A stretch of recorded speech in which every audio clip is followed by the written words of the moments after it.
one of my favorite films of 2023, and I got it on 4K. We're gonna talk about it, so let's go.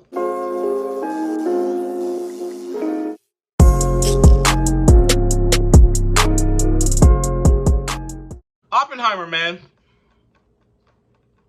Oppenheimer, fantastic film, and the 4K transfer, one of my favorite transfers of the year. Before we get into how the movie looks and sounds and all that, we are going to show off what the slipcover looks like. So this is the slip, and this is the back, and you know, shows special features, got some images there, some quotes. It says staggering, a colossal cinematic epic. Yes it is. Yes it is. Designed for the 4K. Of course, it's universal, so you've got the 4K down there. One is the feature film, and the other is more special features. I'm gonna get into what the special features are. Story of our time, the making of Oppenheimer. Meet the press Q&A panel for Oppenheimer. To end all war, Oppenheimer and the atomic bomb, and more. So there is a lot of special features on here. They had to put it on an extra disc. It's so many special features. But yeah, something I didn't talk about is how the actual title is spot glossed, which I absolutely love. I don't know if you can really tell here, but yeah, there you go. You can see the spot glossing there. Into the actual transfer. This movie is already shot very, very, very well. And that always helps the 4K and how it actually looks for the 4K transfer. But this movie is probably the best shot Christopher Nolan film, in my opinion. Tenet is very well shot as well, but this is like the best shot Nolan film, in my opinion. The lighting is great too. Even if there is like a darker scene, you can see what's going on. That's what I always appreciate in a 4K, because a lot of them are so dark and you can't really see what's happening at nighttime, or if they're inside with no lights or something like that, you can't really see what's going on. With this film, you don't have that problem at all. The sound. Oh, the sound. The sound is phenomenal. It absolutely blew me away. The sound design and the sound mixing is the score. Oh my gosh, probably my favorite score of the year. I know I keep ranting and raving about this 4K and how great it looks and how good it looks. The 4K transfer itself is amazing.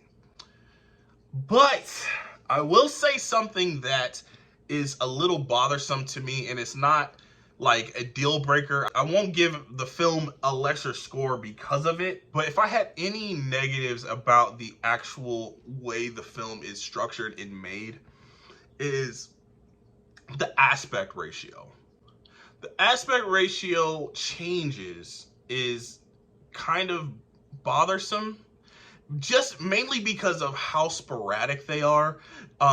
When there are sequences with stars, you know, fluctuating, and you know, you see like different things moving and explosions and things like that, it goes to the IMAX ratio, which is basically full screen. And then we get back to a dialogue scene and it goes back to widescreen. That's fine. I don't have an issue with that. It's when we actually have a scene where there are people on screen and it's IMAX ratio, and then it goes to widescreen in the next shot, and it's like, and it goes back to, you know, IMAX ratio, and then it just kind of like, it's very sporadic in some instances, and it's very distracting to me. I did not see this film in IMAX. I watched it in Dolby, and I don't remember having an issue with the ratio or anything like that. But when I watched it the last time on 4K, the IMAX ratio just kind of bothered me in some areas. There are sequences that are very well done with the IMAX ratio. And when it goes back to the dialogue scenes and the scenes with the characters, it is widescreen again. That's how I wish the entire film was. Not saying that the actual IMAX ratio looked bad or anything, or it lessened the quality. Actually, it feels like the quality of the IMAX ratio was better than the quality of the widescreen. Maybe not better, but different. When he uses the IMAX cameras and uses them efficiently, it feels like I'm there. It feels like I'm, could walk onto the screen and I'm there. And when it goes back to widescreen, it does feel like more of a movie, and it still looks fantastic. It's still great, but it's just a little too sporadic for me.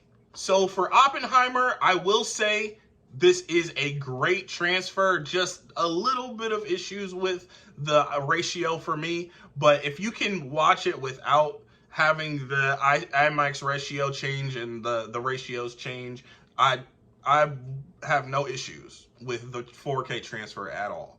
If the aspect ratio change doesn't bother you, you'll love this transfer.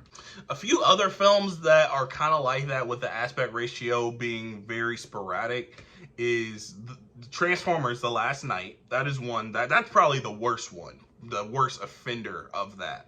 And then Eternals was like that as well, Marvel's Eternals. So I don't know, that's just something that kind of bothers me personally. I don't know if that's something that bothers people out there, but other than that, this is a fantastic 4K. I was in awe pretty much the entire film. There are black and white sequences in this film, and they looked great as well. So if you enjoyed this 4K review, make sure you head down and like this video, smash that subscribe button. Make sure you follow me on socials, Instagram, Twitter, Letterboxd, Twitch, Serialized, AJREACTS2, all across the board, all one word. Thank you for watching, and I'll catch you guys next time.